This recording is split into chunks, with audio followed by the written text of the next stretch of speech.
Hello student, good morning all of you. Yesterday you have studied the theoretical concept of chapter 4, that was the admission of a partner. So you have studied the theoretical, today we will study the some numerical question of that chapter. Okay. So now we see the question number 1 from the practical questions. Here you can see the page number 4.139. Page number 4.139. Here the question number 1 is given there. You can see the question number. Question is given A and B are the partner in the ratio of 5:3. There are two partners A and B, or their ratio is that 5:3. Okay, so you can convert it into the fraction also. First you will sum it one. 5 plus 3 8 हो गया. Then it will be 5/8. It will be 3/8. Suppose करिए they earn the profit of rupees 8. A will get rupees 5 out of 8 and B will get 3 out of 8. It is the profit sharing ratio of A and B. This ratio is called old ratio. This ratio is called old ratio, means the old partner will share their profit in such ratio. Okay. Now these two partners admit Mr. C as a new partner. अब ये C को admit किया उन्होंने as a new partner for 1/4 share. For 1/4 share. तो जब इन दोनों ने सी को एडमिट किया तो definitely C will receive 1/4 share from A and B. तो सी को जो 1/4 ए और बी से मिलेगा वो ए और बी का सेक्रीफाइस कराएगा. उसको हम दो पॉइंट में कह सकते हैं. Suppose I say C receive from A and B, और you can say A and B sacrifice to C. A और बी ने सी को दिए या सी ने ए और बी से लिए, दोनों का मीनिंग सेम है, राइट. तो अगर सी ने एक्वायर करे तब भी वो ए का सेक्रीफाइस ए ने दिए, और सिंपली क्वेश्चन में लिखा हुआ ए गिव टू सी था तो वो भी ए का sacrifice. Okay, but in this question it was not mention how much sacrifice by A and how much sacrifice by B. जब क्वेश्चन में मेंशन नहीं होगा तो we will treat old ratio as sacrificing ratio. Okay, sacrificing ratio will be 5:3. It is the old ratio. ठीक है. In this question ये sacrificing ratio जो हमने एज्यूम किया है, किसको एज्यूम किया है? ओल्ड रेशियो को.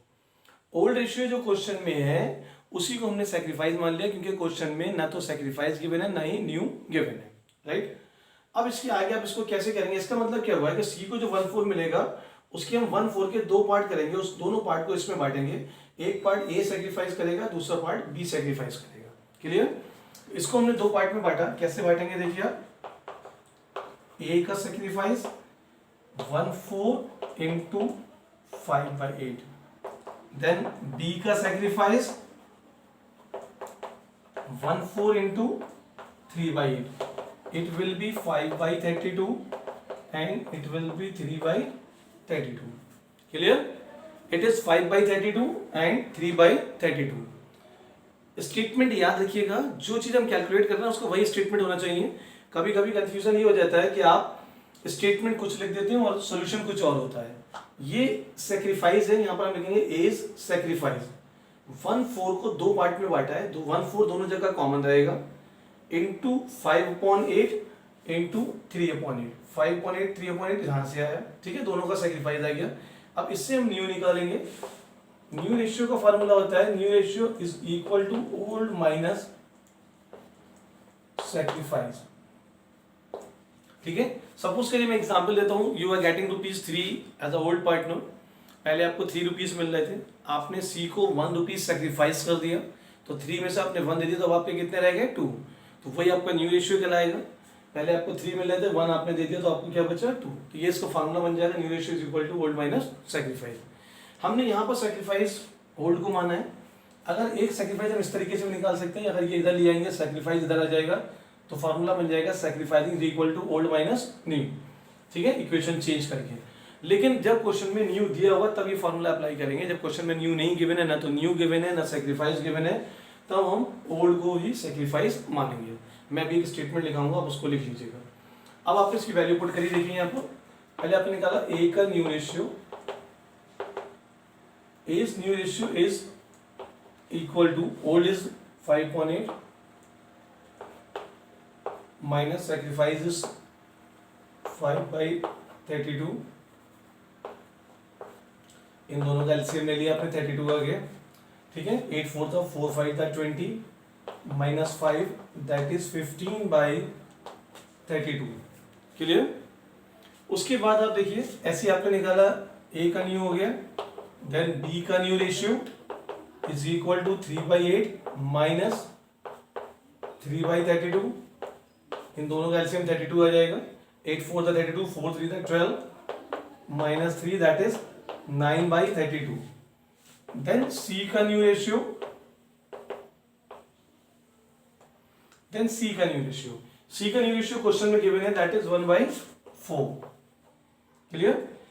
ए का न्यू, बी का न्यू, सी का new ratio means the ratio in which all the partner will share their profit, all the partner here it means old plus new, clear.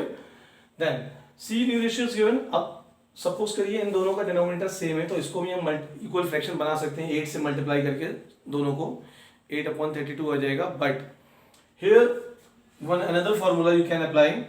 यहां पर आपको जब डिनोमिनेटर अलग अलग होगा तो न्यू रेशियो कैसे निकालेंगे, 15/32 ए का है, 9/32 देन 1/4। ये एलसीएम जब लेंगे, अगर डिनोमिनेटर सपोज इनका अलग अलग होता है, इनका 30 होता, इनका 40 होता, इनका 50 होता, सपोज अलग अलग होता, तो हम इस तरीके से एलसीएम ले लेंगे। इनका एलसीएम आएगा आपका ये 32 1 द 15 हो जाएगा, 32 1 द 1 9 द 9 4 8 द 32, तो ये आपका आंसर हो गया 15:9:8। ये आपका न्यू रेशियो हो गया, ठीक है। This is the question number 1, right. इस क्वेश्चन को आप अच्छे से पहले बुक में देख लीजिए, मैंने पीडीएफ आपको भेज दी है इसकी क्वेश्चंस की भी। आपके पास बुक है तो बहुत अच्छी बात है, बुक नहीं भी है तो मैं आपको उसकी पीडीएफ भेज रहा हूँ बुक की, आप उसमें देख के कर लीजिएगा, राइट। तो ये आपका पूरा क्वेश्चन नंबर 1 हो गया, क्लियर। ठीक इसी की तरह क्वेश्चन नंबर फर्स्ट का बी पार्ट है, ये था फर्स्ट का ए पार्ट, बी पार्ट सेम बिल्कुल यही है। पहले आप इसको अच्छे से समझ लीजिए, फिर मैं आपको इसका बी पार्ट समझाता हूँ, ठीक है। It's okay.